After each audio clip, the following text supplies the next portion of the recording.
SIF क्या है, SIF किसे लेना चाहिए, एसआईएफ में कितना इन्वेस्टमेंट मिनिमम अमाउंट से करेंगे हम, शुरुआत कितने अमाउंट से होना चाहिए, किसके लिए ये सही प्रोडक्ट है, इन सारे सवालों का जवाब आज हम इस वीडियो में देखेंगे।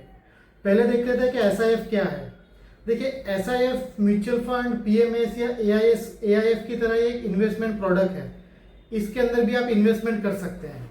जिस तरह हम म्यूचुअल फंड में इन्वेस्टमेंट करते हैं, पीएमएस में इन्वेस्टमेंट करते हैं, उसी तरह एक इन्वेस्टमेंट का व्हीकल है जिसके द्वारा हम निवेश करके एक अच्छा रिटर्न कमा सकते हैं। अब एसआईएफ और म्यूचुअल फंड में फर्क क्या है कि म्यूचुअल फंड में एक मिनिमम अमाउंट से भी आप शुरुआत कर सकते हैं। म्यूचुअल फंड में मानो आप 100 रुपए से भी शुरुआत कर सकते हैं, लेकिन एसआईएफ में नहीं कर सकते। म्यूचुअल फंड में बहुत सारी पाबंदियां हैं जो एसआईएफ में नहीं है। एक के बाद एक हम बात करेंगे। अभी फिलहाल देखते हैं कि एसआईएफ है क्या। तो एसआईएफ, जैसे मैंने बात किया कि म्यूचुअल फंड और पीएमएस के बीच में एक बहुत बड़ा गैप था। म्यूचुअल फंड देखेंगे तो 100 रुपए से इन्वेस्टमेंट कर सकते हैं हम, और पीएमएस अगर हमें लेना हो तो मिनिमम 50 लाख रुपया चाहिए। 50 लाख के नीचे हम पीएमएस नहीं ले सकते। तो इन दोनों के बीच में एक बहुत बड़ा गैप था। इस गैप को दूर करने के लिए सेबी नया प्रोडक्ट लेके आया जिसे हम एसआईएफ कहते हैं, स्पेशलाइज्ड इन्वेस्टमेंट फंड। अब इस फंड से क्या होगा कि किसी को अगर म्यूचुअल फंड से ऊपर का इन्वेस्टमेंट में जाना हो तो एसआईएफ के अंदर जा सकता है, जबकि पीएमएस का टिकट साइज ही 1 करोड़ है। अब बात कर लेते हैं म्यूचुअल फंड से क्यों अलग है। म्यूचुअल फंड में जैसे कि मैंने बात किया, मिनिमम टिकट साइज 100 रुपए से इन्वेस्टमेंट कर सकते हैं, लेकिन म्यूचुअल फंड में रूल्स रेगुलेशन बहुत ज़्यादा है। म्यूचुअल फंड फंड मैनेजर को इतनी छूट नहीं मिलती जितनी एसआईएफ या पीएमएस में मिलती है। म्यूचुअल फंड सिर्फ हम बाय करके चल सकते हैं, हम म्यूचुअल फंड को शॉर्ट नहीं कर सकते। बाय का मतलब है ओनली फॉर कोई भी स्टॉक हमने लिया और लेके हम उससे बैठ सकते हैं, हम उससे कभी भी शॉर्ट सेल नहीं कर सकते। म्यूचुअल फंड गिरते हुए मार्केट का बेनिफिट नहीं उठा सकता। फंड मैनेजर को पता है कि मार्केट यहाँ से गिर रहा है, फिर भी वो वहाँ पे शॉर्ट सेल नहीं कर सकते। ठीक है, तो म्यूचुअल फंड में बहुत सारी लिमिटेशन है कि फंड मैनेजर को पता है कि मार्केट गिर रहा है तो भी नहीं बेच सकते, लेकिन उनको बेचने के लिए हमें ऐसा लगता है उनके पास एक्सपर्टीज है तो वो खुद बेच दे, लेकिन ऐसा नहीं कर सकते। वो 5 से 10% से ज़्यादा कैश अपने हाथ में नहीं रख सकते। गिरते हुए मार्केट में हमारी जिम्मेदारी बन जाती है कि हमें मार्केट से बाहर निकलना है। आप समझ रहे हैं कि अगर मार्केट टॉप पर है, म्यूचुअल फंड में आपका इन्वेस्टमेंट है और फंड मैनेजर को पता है कि यहाँ से मार्केट 10-20% गिर जाएगा, तो भी वो वहाँ प्रॉफिट बुक करके पैसा कैश में नहीं रख सकते। सेबी का रूल्स है कि हमेशा उन्हें इन्वेस्ट रहना है, चाहे ऊपर का मार्केट हो या नीचे का मार्केट हो। तो ये उसकी एक बहुत बड़ी यहाँ पे दिक्कत है म्यूचुअल फंड के अंदर। अब बात करते हैं पीएमएस। अब पीएमएस में बहुत सारी छूट है फंड मैनेजर को। फंड पीएमएस का टिकट साइज ही 50 लाख है। वो एचएनआई या नॉर्मल क्लाइंट के लिए वो फंड प्रोडक्ट ही नहीं है, क्योंकि जिस उसका जो टिकट साइज की आप बात करें तो टिकट साइज यहाँ पे 50 लाख है। 50 लाख के नीचे आप उसके अंदर इन्वेस्ट नहीं कर सकते। तो पीएमएस और म्यूचुअल फंड, इन दोनों के बीच में एक जो गैप था, उस गैप को फुलफिल करने के लिए एसआईएफ लाया गया है। अब एसआईएफ म्यूचुअल फंड और पीएमएस से कैसे अलग है वो हम आगे बात करेंगे, लेकिन यहाँ पे हम समझ लेते हैं कि एसआईएफ में मिनिमम टिकट साइज क्या है। तो एसआईएफ में मिनिमम टिकट साइज 10 लाख है। अब 10 लाख के नीचे एसआईएफ में इन्वेस्ट नहीं कर सकते।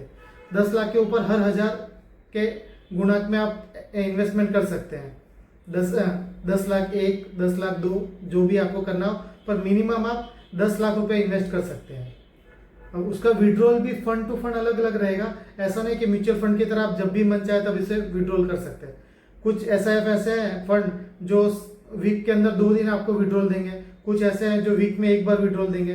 तो अलग अलग एसआईएफ का अलग अलग इसके अंदर जो भी टाइम पीरियड रहेगा उस तरह से आपको यहाँ पे एग्जिट रहेगा। नॉर्मल म्यूचुअल फंड की तरह कभी भी आप एग्जिट नहीं ले सकते। अब दूसरी बात है कि कहाँ इन्वेस्ट करते हैं। एसआईएफ, देखिए एसआईएफ नॉर्मल म्यूचुअल फंड की तरह वो स्टॉक में भी इन्वेस्ट करेंगे, जैसे स्टॉक लेके रखेंगे लॉन्ग टर्म के लिए बाय करके। दूसरा है वो शॉर्ट सेल भी कर सकते हैं। अब शॉर्ट सेल क्या होता है, लॉन्ग शॉर्ट जिसे बोलते हैं। लॉन्ग का मतलब तो सीधा है, आपने किसी स्टॉक को लिया और लेके आप बैठे हैं कि आपने कोई स्टॉक है 1000 रुपये पे लिया और 1000 रुपये से वो जितना ऊपर जाएगा वो आपका प्रॉफिट है। शॉर्ट में क्या होता है कि अगर आपके पास स्टॉक नहीं है उसके बाद भी आप उस स्टॉक को बेच सकते हैं। सपोज करिए कि आपके पास एचडीएफसी का स्टॉक नहीं है, ठीक है, 1000 रुपये का भाव चल रहा है एचडीएफसी का, आपके पास स्टॉक नहीं है एचडीएफसी का, लेकिन आपको लग रहा है कि यहाँ से मार्केट नीचे आएगा, या कोई इंडेक्स है उसका भाव ऑल टाइम हाई पर है, फंड मैनेजर को लग रहा है कि स्टॉक यहाँ से, इंडेक्स यहाँ से नीचे आएगा, तो वो इंडेक्स को बेच सकते हैं। यहाँ पे स्टॉक या इंडेक्स आपके पास नहीं है, उसके बावजूद आप बेच देंगे उसे, इसे शॉर्ट सेलिंग कहते हैं। अब प्राइस जितना नीचे आएगा उतना आपका बेनिफिट होगा।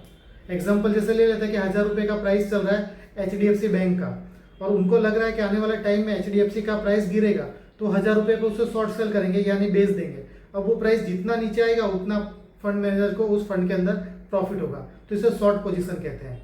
अब ये चीज़ ना तो म्यूचुअल फंड में हो सकता है और ना ही PMS में हो सकता है, इसलिए ये नया प्रोडक्ट लॉन्च हुआ है जिसे SIF कहते हैं। SIF में फंड मैनेजर 25% तक शॉर्ट लॉन्ग पोजीशन में जा सकते हैं, शॉर्ट पोजीशन क्रिएट कर सकते हैं। तो ये एक मेन चीज़ है SIF के अंदर कि यहाँ पे फंड मैनेजर शॉर्ट भी कर सकते हैं। उसके अलावा ये रियल स्टेट में भी कुछ पोर्शन इन्वेस्ट कर सकते हैं, डेट फंड में भी डाल सकते हैं। जो म्यूचुअल फंड नहीं कर सकता, उसके अलावा जो बहुत सारे प्रोडक्ट है इन्वेस्टमेंट के, उन सारे प्रोडक्ट्स में 5%, 10%, 20% जैसे जैसे फंड मैनेजर को लगे वो अपने हिसाब से वहाँ पे पैसा एलोकेट कर सकते हैं। यहाँ पे फंड मैनेजर को छूट मिलती है, जो म्यूचुअल फंड में छूट नहीं है और ना ही PMS में भी काफ़ी हद तक छूट है। कस्टमाइज पोर्टफोलियो वहाँ PMS में बनाया जाता है, जो म्यूचुअल फंड में कस्टमाइज पोर्टफोलियो नहीं बनता है।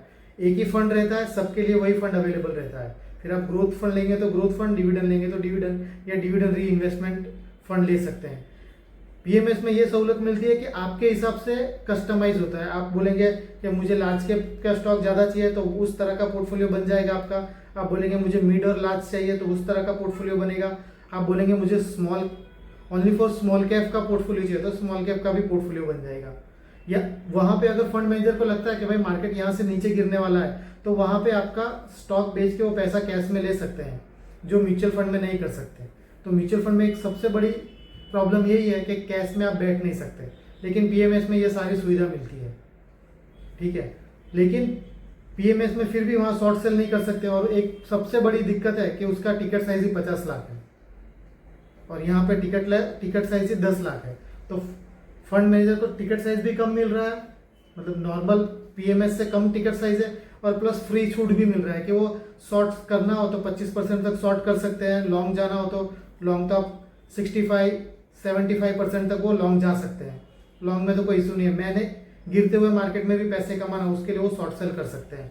तो आपका पैसा यहाँ इन्वेस्ट होगा, लॉन्ग शॉर्ट इक्विटी कर सकते हैं, वो सेक्टर एलोकेशन में लॉन्ग शॉर्ट कर सकते हैं, डेट में लॉन्ग शॉर्ट कर सकते हैं, हाइब्रिड फंड में लॉन्ग शॉर्ट कर सकते हैं। इस तरह अलग अलग स्ट्रेटेजी बना के वो फंड मैनेजर को फ्री हैंड रहेगा कि वो लॉन्ग शॉर्ट करके आपका पैसा अच्छे से अच्छा बना सकते हैं।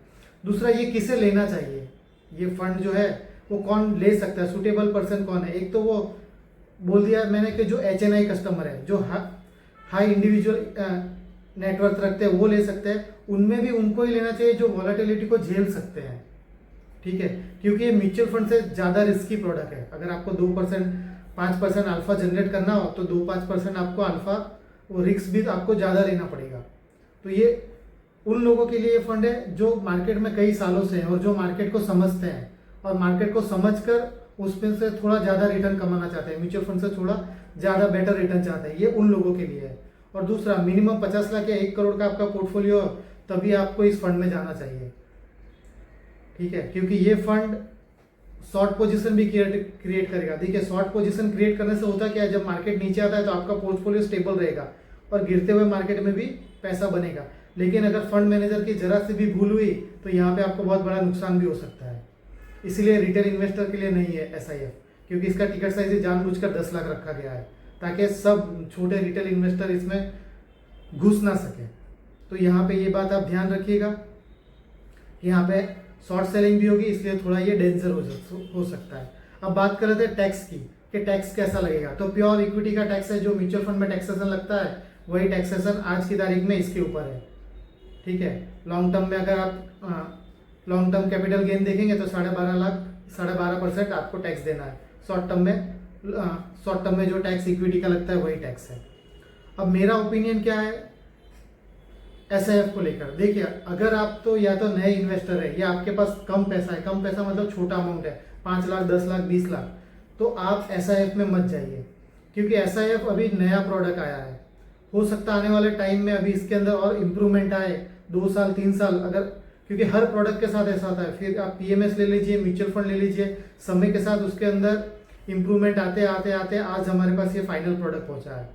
तो इसी तरह एसआईएफ को भी टाइम दीजिए 2 से 3 साल, उसके बाद आप उसका रिटर्न देखिए, उसके बाद ही आप इन्वेस्ट करिए। अगर जो आपके पास कम पैसा का मतलब 20-25 लाख को मैं कम पैसा बोल रहा हूँ यहाँ पे, आपके पास 50 लाख, 1 करोड़, 5 करोड़ है तो आप आराम से 10 लाख रुपए का एसआईएफ ले सकते हैं। लेकिन अगर आपका छोटा पैसा है तो वेट करिए, थोड़ा चलने दीजिए एसआईएफ को कि किस तरह से रिटर्न आता है, उसके बाद ही आप इन्वेस्ट करिए। तो एसआईएफ में बस इतना ही है कि 10 लाख का टिकट साइज है, मेन चीज़ तो ये। और ये लॉन्ग शॉर्ट पोजीशन के अंदर इन्वेस्टमेंट होता है। लॉन्ग में तो कोई प्रॉब्लम ही नहीं है, शॉर्ट मतलब जो शॉर्ट सेल करते हैं, हाइब्रिड फंड में भी जा सकते हैं या रियल एस्टेट में भी आपका पैसा रख सकते हैं। तो आज की वीडियो में इतना ही। Thank you.